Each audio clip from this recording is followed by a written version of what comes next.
Hello নমস্কার, কেমন আছো তোমরা সবাই? চলে এসেছি নতুন একটা ব্লগ নিয়ে। এই যে দেখো অন্ধকার অন্ধকার দেখাচ্ছে, তার একদম ভোরবেলা আমি উঠেছিলাম। আর এটা হচ্ছে আমাদের হাঁটতে যাওয়ার ফার্স্ট ভিডিও।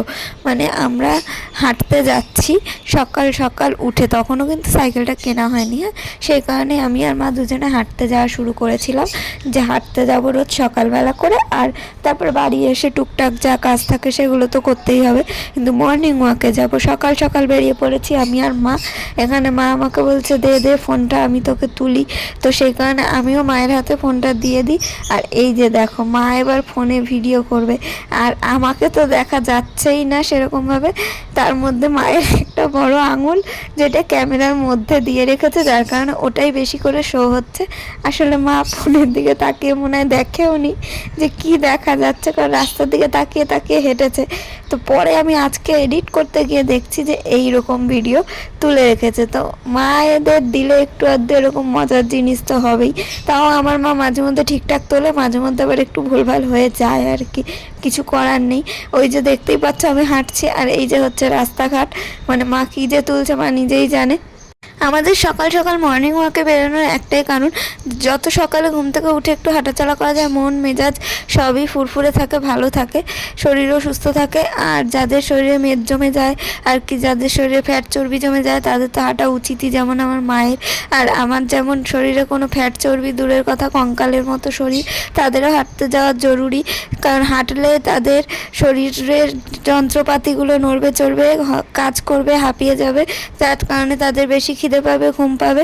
তো সেগুলো খিদে আর ঘুম, খাওয়া ঘুম ঠিকঠাক হলে শরীরটাও কিছুটা হলেও ঠিকঠাক থাকে। তো সেই উদ্দেশ্য নিয়ে আমাদের হাঁটতে বেরোনো। এখন তো আমি সাইকেল চালাতে যাই, তোমরা ভিডিওতে দেখেইছো, কিন্তু তখন শুরু করেছিলাম হাঁটতে যাওয়া দিয়ে।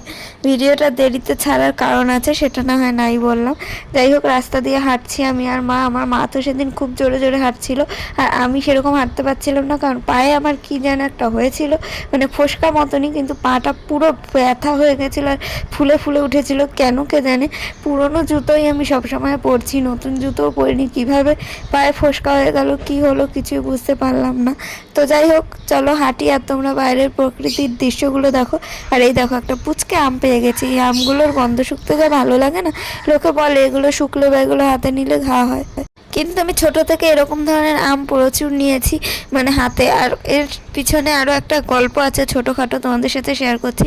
যখন আমি স্কুলে পড়ি, ওই 8 বা 7, 7, 8, 9 এরকম ক্লাসেই হবে। তো রাস্তা দিয়ে যেতাম স্কুলে হাঁটতে হাঁটতে, তখন কারোর বাড়ির গাছের আম এরকম পড়ে থাকতে দেখলে নিতাম, নিয়ে নখ দিয়ে একটু ফুটো করে শুকতাম।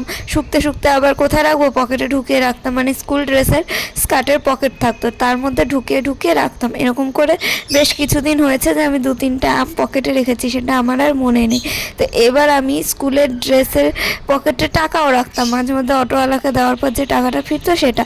তো এবার হঠাৎ করে কি বার করতে পকেটে হাত দিয়েছি, আর পকেট থেকে বেরিয়েছে নরম নরম কি একটা। হাত খুলে দেখছি দুটো শুয়োপোকা পুরো আমার হাতের মধ্যে। আর মানে আমার আমটা পচে গিয়ে পকেটেই শুয়োপোকা হয়ে গেছে। মানে আমি এমনই আম লাভার, কিন্তু আমার পাকা আম ভালো লাগে না কিন্তু সেরকম একটা। যাই হোক, দেখো এই যে আমি দেখাচ্ছি আমার পায়ে কী হয়েছে, বুঝতে পারছিলাম না। হেঁটে এসে তো আরও অবস্থা খারাপ হয়ে গেছে, ফেটে একদম রস পুজ কী সব বেরাচ্ছিল, বুঝলাম না ফোসকা দিয়ে কারোর পুজ বেরায় নাকি।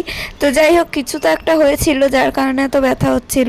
এমনি এমনি আমি ওরকম কোনো জিনিস নিয়ে অত করি না, কারণ কেটে যাক ফেটে যাক আমার কোনো যায় আসে না। কিন্তু সেদিন সত্যি ব্যথা হচ্ছিল বলেই আমি আর কি ওইটা নিয়ে অত করছিলাম। আর ভাবলাম তোমাদেরকেও দেখাই। মা তো আজকে খুব জোরে জোরে হেঁটেছে, আমি হাঁটতেই পারিনি। তারপর রেডি হয়ে বেরিয়ে পড়লাম। আবার কোথায় যাচ্ছি এটাই ভাবছে তো। মাকে বারবার করে বললাম চিনি এসেছে, চলো চলো চিনির সাথে একটু দেখা করে আসি। তো সেই কারণে মাও বললো চল, আমারও ব্যাংকে একটু কাজ আছে, সেই কাজটাও মিটিয়ে নেবো, আর তারপরে হচ্ছে কি চিনির সাথেও দেখা করে নেবো। তো সেই কারণেই মামাবাড়ির ওখানে যে গ্রামীণ ব্যাংকে বই আছে, যেখানে লক্ষ্মীর ভাণ্ডারের টাকাটা ঢোকে, তো সেইখানেই আমরা যাব। তারপর যাব মামাবাড়ি। চিনি এসেছে, মানে আমার দিদির মেয়ে। আর চিনিকে তো তোমরা চেনোই, আমার অনেক ভিডিওতে দেখেছো, বেশ কিছুদিন আগে এটাও দেখেছো যে চিনির অন্নপ্রাশন হলো, আমরা ওদের বাড়ি গেলাম। তারপর এই যে ওরা এসেছে ঘুরতে, আর আমরা খবর পেয়েছি যে চিনির নাকি প্রচণ্ড শরীর খারাপ, মানে জ্বর সর্দি, ওই আমার মতনই হাল আর কি। বুকে কফ জমে ঘর করছে, তো চিনিকে তার জন্যেও বিশেষ করে দেখতে যাওয়া। আর ওরা চলে গেলে বাড়িতে, অত দূর তাহেরপুর থাকে সেই নদিয়া লাইনে, অত দূর তো আর মাঝে মাঝে গিয়ে দেখে আসা যায় না। সব সময় নিজেদের কাছাকাছি থাকা লোকেদের সাথেই দেখা করতে যাওয়া হয় না টাইমের অভাবে, আর অত দূর তো কোনো মতেই যাওয়াটা সম্ভব না কোনো অকেশন ছাড়া। তো সেই কারণে চিনি আসায় আমি মাকে জোর করলাম, কারণ তার আগে অবধি আমার শরীর এতটাই খারাপ ছিল যে আমার পক্ষে যাওয়াটা সম্ভব ছিল না বা যাওয়াটা উচিতও ছিল না, সেই কারণে আমি যাইনি। আর এখন যখন শরীরটা একটু ভালো আছে, দেখা করে আসাটা দরকার। তো যাই হোক, পায়ে যতই ব্যথা থাকে একটার পর একটা আমার সাথে লেগেই আছে, শরীর খারাপ এটা ওটা। তো যাই হোক, কিছু করার নেই। পায়ের ব্যথায় সেলুটেপ, মানে সেলুটেপ না মা, টেপ বলে না, সেই অপারেশন থিয়েটারে যেই টেপগুলো লাগিয়ে দেয়, সেই টেপ লাগিয়ে চলে এসেছি খোঁড়াতে জিনিস সাথে দেখা করতে। মানে আমি অনেক দিন ধরেই ভাবছিলাম যাব, কিন্তু শরীর খারাপের জন্য আর কি যাওয়াই হচ্ছিল না। তো আজকে জোর খাটিয়ে এসেছি যে যেতেই হবে, চলো। তো চলে এসেছি, এই যে দেখো বঙ্গীয় গ্রামীণ ব্যাংক এখানে। আর এখানে আবার লোকের বাড়ির উপরতলাটাতেই একটা ফ্লোরে বড় জায়গা, তার মধ্যে ব্যাংক সিস্টেম করা। তো সেখানেই আমরা যাচ্ছি, ব্যাংকে টাকা তুলবো আর ক টাকা আছে এটা দেখবো। তো সেই কারণেই এখানে আসা। আর দেখো উপরে উঠতে হবে, সিঁড়ি দিয়ে ওঠার পরেই বুঝতে পারবো এই ব্যাংকটা কেমন। যখন আমরা ফ্রিজ কেনার টাকা তুলতেছিলাম তখনও কিন্তু আমরা এই ব্যাংকেই এসেছিলাম। এটা হচ্ছে সরকারি পুরোপুরি ব্যাংক, আর এইগুলোতে মানে অনেক রকম ফ্যাসিলিটি আছে, আমি জানি না, এর ভিতরে গেলেই সেটা দেখতে পাবো। আমাদের জগৎপুরেও একটা বঙ্গীয় গ্রামীণ ব্যাংক আছে, এরকম একটা বাড়ির উপরের দোতলাতে। এগুলো স্টেট ব্যাংক বা ওরকম ব্যাংক নয়, এগুলো ছোটোখাটো ব্যাংক। এখানে মানে সব রকম কিছুই হয় ব্যাংকে যেরকম হয়, কিন্তু এই জায়গাগুলো খুবই ছোটোখাটো জায়গার মধ্যে একটা ব্যাংক তৈরি করা হয়। তো যাই হোক, ব্যাংকে বসার জায়গা ছিল, আমি সেখানে গিয়ে বসি, আর মা যায় টাকা তুলতে আর ব্যাংকের বইটা আপডেট করাতে। তো আমার মা নিজেই ওগুলো সব করে নিতে পারে, আমার সাহায্য লাগে না। এমনকি আমার মা এটিএম থেকে টাকাও তুলতে পারে, যেটা আমি পারি না। আমাকে অনেকবার বলেছে শিখতে, কিন্তু আমার নিজের পার্সোনাল এটিএম কার্ডই নেই, তাহলে আমি শিখে কী করবো। আর যাই হোক, এখানে একটা ঠাকুমা দেখতে পাচ্ছ যাচ্ছে, ওই ঠাকুমাটা আমাকে দিয়ে তার ব্যাংকের টাকা তোলা স্লিপটা লিখালো। আমি তো ভয়ই পেয়ে গেছিলাম যে পারবো তো, ভুলভালটা লিখে দিই। মানে পারি না তা নয়, কিন্তু ওই যে হঠাৎ করে আসলে আতঙ্ক হয়ে যায়। তারপর আমরা মামাবাড়ির জন্য তরমুজ নিয়ে নিলাম, সিজনের প্রথম ফল, মানে তরমুজ আম এগুলো এখন নতুন উঠছে, তার জন্যই এগুলো নিয়ে নেওয়া। আর রোজার বাজারে এখন প্রচুর দাম, মানে এখন যে মুসলিমদের রোজা নাকি চলছে, সেহেরি কী সব বলে না, সেইগুলো হচ্ছে বলে ফলাদির খুব দাম। আমি বুঝি না, মানুষের যখন একটা অকেশন চলছে তখন দাম বাড়িয়ে দেওয়ার মানেটা কি? তাহলে তো যারা গরিব অসহায় মানুষ আছে, সে হিন্দু মুসলিম যেই হোক না কেন, তারা তো কিনে খেতে পারে। হঠাৎ করে দুর্গা পুজো এলো, দাম বাড়িয়ে দিল, নীল পুজো এলো, দাম বাড়িয়ে দিল, বা ঈদ এলো, এমন দাম বাড়ালো যে সাধারণ মানুষের কিনে খাওয়ারই সাধ্য হলো না। মানে আমি জানি না কেন এরকম হয় সব কিছুর পিছনে। এই যে দেখো, ছোট্ট একটা নারকেল মানে ডাব কিনছি, এটার দাম নাকি 50 টাকা। তোমরা ভাবতে পারছো এইটুকু একটা জিনিস, তার দাম 50 টাকা। তো খেলাম, কিছু করার নেই। মাই বলছিল রোদ্দুরের মধ্যে এসছিস, সকালেও অতখানি হেঁটে এসছিস, একটুখানি ডাবের জল খা। সেই কারণে খেলাম, আর এর ভিতরে শ্বাস বেরিয়েছিল। অনেক দিন পরে এই শ্বাসওয়ালা ডাব খেলাম, খুব ভালো লাগলো। আমার শ্বাস খেতে খুব ভালো লাগে। যাই হোক, রাস্তা দিয়ে যেতেই দূর থেকে দেখতে পেলাম যে মামা দাঁড়িয়ে আছে। মানে আমি তো চিনতে পারিনি, মাও চিনতে পেরেছে। আর মামাও ওখান দিয়ে দেখছে উকি দিয়ে। তারপরে কাছে যাওয়াতে কথা বললাম, বললো যে ও তোরা এসেছিস, যা বাড়িতে গিয়ে বস, আমি একটু কাজ মিটিয়েই আসছি। তো যাই হোক, এবার আমরা বাড়িতে যাচ্ছি, মামার বাড়ির পুরো সামনেই চলে এসেছি। তোমরা তো বুঝতেই পারছো, যারা আমার আগের ভিডিওগুলো দেখেছো তারা রাস্তাঘাট দেখেই চিনতে পারবে। আর যারা আমাদের আত্মীয় স্বজন বা কাছের মানুষ, তারা তো জানোই যে আমার মামার বাড়ি কোথায়। তো এই যে দেখো, সকাল সকাল হয়ে গেছে, পাখিগুলো কি চিল্লাচ্ছে। এবার আজকে আমি তোমাদের ওই সব কিছুর রহস্য শেয়ার করব। তো যাই হোক, চলো ঢোকা যাক। রহস্য কী সেটা বলবো মানে পরে, সেরকম কোনো বিষয়ই না, আমি জাস্ট বলছি। দেখো, মামা বাড়িতে চলে এলাম, এসেই দেখছি আমাদের চিনি বাইরে দাঁড়িয়ে রয়েছে, যেটা দেখে আমার খুবই ভালো লাগলো। কিন্তু ওকে দেখো, তুমি দেখলেই বুঝতে পারবে, মানে আপনারা দেখলেই বুঝতে পারবেন যে ওর মনে সেই এনার্জিটা নেই। মানে শরীর খারাপ থাকলে যেটা হয় আর কি, মুখে হাসি থাকে না, কোনো কিছু ভালো লাগে না, খুঁতখুত করতে হয়। মানে যাই যাই হোক, তাও আমরা আসার পরে তো লোকজন থেকে একটু একটু হাসছিল, ওকে আমরা হাসানোর চেষ্টা করছিলাম। ছোট বাচ্চাদের বাড়িতে শরীর খারাপ থাকলে কারোর মন মেজাজ ভালো থাকে না, তাকে নিয়ে দৌড়াদৌড়ি করতে হয়। ছোট বাচ্চা বলে না, বাড়িতে কারোরই শরীর অসুস্থ থাকলে ভালো লাগে না মন মেজাজ। যে একজন অসুস্থ হয়ে আছে তার পিছনে সবাইকে দৌড়াদৌড়ি করতে হচ্ছে, তো তারপরে আবার সেই মানুষটারও মন মেজাজ ভালো থাকে না। যাই হোক, আমরা আসার পর ওর মুখে একটু হাসি ফুটেছে, যেটা ওদের মুখ থেকেও শুনলাম যে একদমই খুঁতখুত করছিল, মানে কাঁদছিল, কেমন করছিল।